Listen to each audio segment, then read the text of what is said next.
तो यार स्वागत है आप सभी लोगों का हमारे एक और पीवाईक्यू में, जो कि हमारा ये क्वेश्चन नंबर 8 है। इससे पहले 7 क्वेश्चंस अपलोड कर चुका हूँ मैं ट्रिग्नोमेट्री के ही 10th क्लास के, जो कि सारे पीवाईक्यूज थे, रेलिवेंट सवाल थे। ठीक है, मैं हमेशा कहता हूँ कि रेलिवेंट क्वेश्चंस करो, इररेलिवेंट मत करो। जो आपसे रिलेटेड है, जो आपकी स्कोर बढ़ा सकता है, वो सवाल करो। तो यार ये भी एक पीवाईक्यू है जो कि सीबीएसई 2008 में आया था। और आइए इसको हम देख लेते हैं कि इसमें क्या पूछा गया है। देखो, इसमें क्या है कि in a triangle A B C angle C is equals to 90 degree and tan A is equals to 1/√3। Find the values of sin A cos b plus cos a sin b cos a cos b minus sin a sin b। ठीक है, ये दो सवाल आपको करने हैं जो कि पार्ट है इस सवाल के, और ये कुछ इन्फॉर्मेशन आपको इसने ऊपर गिवन दे रखी है। अब देखो कैसे करना है। सबसे पहले तो आपको एक ट्राइंगल कंस्ट्रक्ट कर लेना है। एंगल सी 90 डिग्री है तो सी पर 90 डिग्री कर दो। ठीक है, और जो tan a है वो 1/√3 है, ये चीज़ आपको पता होनी चाहिए। अब tan a 1/√3 है, मतलब 1 परपेंडिकुलर है और √3 बेस है।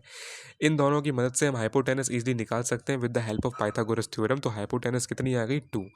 अब देखो सिंपल सी चीज़ क्या है कि आपने सब चीज़ें फाइंड कर ली, लेकिन जो थोड़ी सी एक ट्रिकी चीज़ है आपके लेवल पर, वैसे कुछ नहीं है लेकिन आपके लेवल पर जो एक थोड़ी सी ट्रिकी चीज़ है कि इसमें sign A sine B cos A cos B, कहने का मतलब जो साइन ए और साइन बी, कहने का देखो मतलब क्या है, ध्यान से सुनो।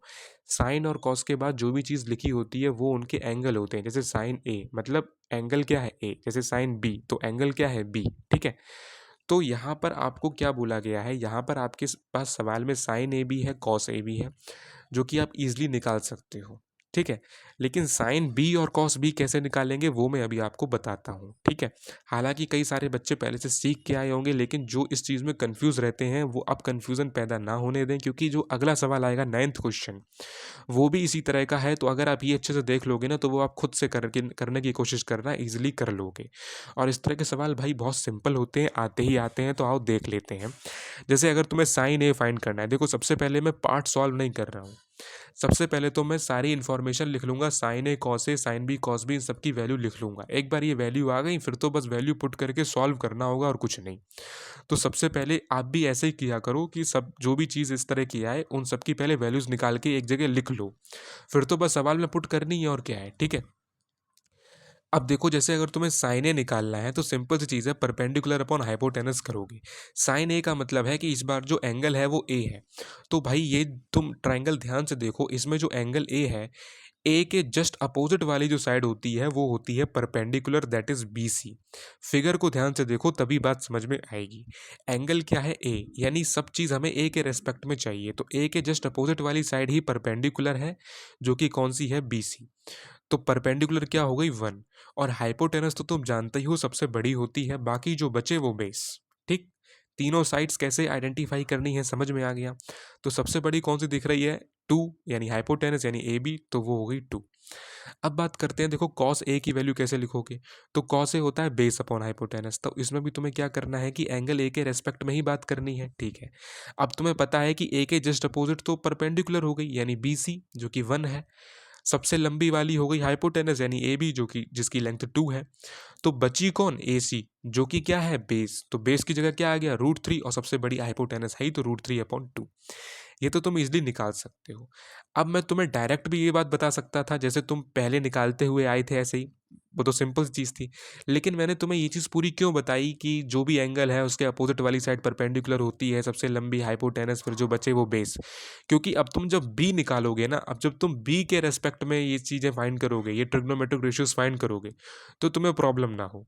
क्योंकि साइन बी और कॉस बी में क्या है, इनका एंगल अब ए नहीं रहा, अब इनका एंगल बी हो गया है। अब तुम देखो इसी वाले ट्राइंगल में, एबीसी वाले ट्राइंगल में, जो बी है, बी के जस्ट अपोजिट, मतलब जहां पर बी है तो बी के जस्ट अपोजिट वाली साइड कौन सी हो गई? ए सी। अब जो बी के अपोजिट वाली साइड है वो हो गई परपेंडिकुलर, यानी अगर बी के रेस्पेक्ट में देखोगे तो अपोजिट साइड कौन है? ए सी, और यही हो गई है परपेंडिकुलर। और सबसे बड़ी तो वही हाइपोटेनस रहेगी ए बी, जिसकी लेंथ 2 है। तो अब साइन बी के केस में √3/2 होगा। ठीक है, क्योंकि बी के रेस्पेक्ट में अगर बी से देखें तो अपोजिट कौन है? ए सी, और अब यही परपेंडिकुलर है। बात समझ में आ गई? बहुत बढ़िया। इसी तरह से अगर कॉस बी की बात करें तो बी के अपोजिट तो हो गई ए सी, जो कि परपेंडिकुलर है। सबसे लंबी हो गई ए बी, जो कि 2 है, हाइपोटेनस है। तो बचा कौन? Base, B C. तो अब बेस कौन हो गया? कॉस बी में बेस कौन हो गया? 1, यानी बी सी। तो बेस की जगह क्या लिखोगे 1, और सबसे बड़ी तो हाइपोटेनस है ही यानी 2। तो इस तरह से हम लोग सॉल्व करते हैं जब जिस एंगल के रेस्पेक्ट में पूछा जाता है। सबसे पहले परपेंडिकुलर निकाल लो, परपेंडिकुलर उस एंगल के अपोजिट वाली साइड होती है, ठीक है। जैसे ए के अपोजिट बी सी थी तो ये परपेंडिकुलर थी, बी के अपोजिट ए सी थी तो ये परपेंडिकुलर थी। सबसे लंबी हाइपोटेनस होती है, वो चेंज नहीं होती, जो बचे वो बेस। बात समझ में आ गई? बहुत बढ़िया। अब देखो, तुम एक ही ट्राइंगल से ए और बी दोनों चीज़ें, मतलब दोनों एंगल जब यूज़ हो तो तुम एक ही ट्राइंगल से फाइंड कर सकते थे, लेकिन तुम्हें थोड़ी सहूलियत रहे, थोड़ा देखने में इजी रहे, इसलिए मैंने दूसरा ट्राइंगल यहाँ बना रखा है, जिसमें कि मैंने बी को ए की जगह लिख रखा है, जिससे कि तुम्हें थोड़ा व्यू करने में प्रॉब्लम ना हो। बात समझ में आई? तो अगर तुम यहाँ पे जैसे बी लिख लोगे तो ए बी की लेंथ क्या लिखनी पड़ेगी तुम्हें? जो ऊपर लिखी थी वही, यानी 2, बी सी की 1 और ये ए सी की √3।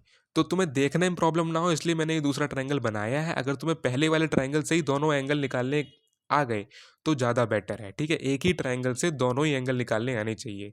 जब साइन ए है तब भी एक ही ट्रायंगल से निकाल पाओ, और जब साइन बी पूछा है तब भी एक ही ट्रायंगल से निकाल पाओ। जब कॉस ए पूछा है तब भी एक ही ट्रायंगल से निकाल पाओ, और जो कॉस बी पूछा है तब भी एक ही ट्रायंगल से निकाल पाओ। तुम्हें थोड़ा बेटर अंडरस्टैंडिंग, बेटर व्यू के लिए देखना हो तो इसलिए मैंने दूसरा ट्रायंगल बनाया है। अगर पहले से समझ में आ गया तो तुम दूसरा वाला ट्रायंगल मत बनाओ, पहले से समझ में आ गया तो वही चीज़ रखो, ठीक है। अब यार sign A cos A sine B cos B सारी वैल्यूज़ हमारे पास हैं। अब पार्ट 1 और पार्ट 2 सॉल्व करो मेरे साथ। अब तो बच्चों वाला काम बचा है मेरे भाई, अब कुछ है ही नहीं, तुम खुद ही सारी चीज़ कर सकते हो, ठीक है। वैल्यूज़ पुट करी, आंसर अल्टीमेटली 1 आया फर्स्ट पार्ट का। वैल्यूज़ पुट करी, आंसर अल्टीमेटली 0 आया सेकेंड पार्ट का।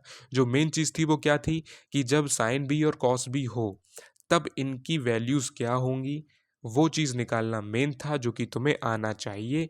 अगला सवाल 9th क्वेश्चन है। अगर ये तुम्हें सवाल समझ आ गया तो अगला वाला तुम खुद भी कर सकते हो, मैं कराऊंगा, मैं लेकर के आऊँगा, वो तुम खुद ट्राई करना।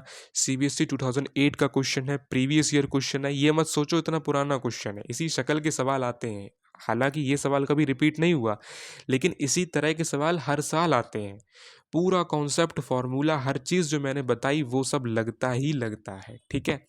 तो अच्छा सवाल था भाई, मेरे सारे रेलिवेंट सवाल थे। जैसा कि मैं हमेशा कहता हूँ, ऐसे ही सवाल आते रहेंगे तो आपसे नोटिफिकेशन मिस ना हो नए सवाल का, आपकी बहुत मदद होगी। आप मेरा विश्वास करो इन सवालों से। तो यार प्लीज़ बिना चैनल सब्सक्राइब करे बिल्कुल भी मत जाना। वीडियो देखने के लिए बहुत बहुत धन्यवाद। मिलते हैं अगले सवाल में 9th क्वेश्चन के साथ में, जो कि ऑलरेडी एक बोर्ड का PYQ होगा। तब तक के लिए वीडियो देखने के लिए बहुत बहुत धन्यवाद। Thank you very much. बिना चैनल सब्सक्राइब करे बिल्कुल मत जाना मेरे भाई। Thank you very much.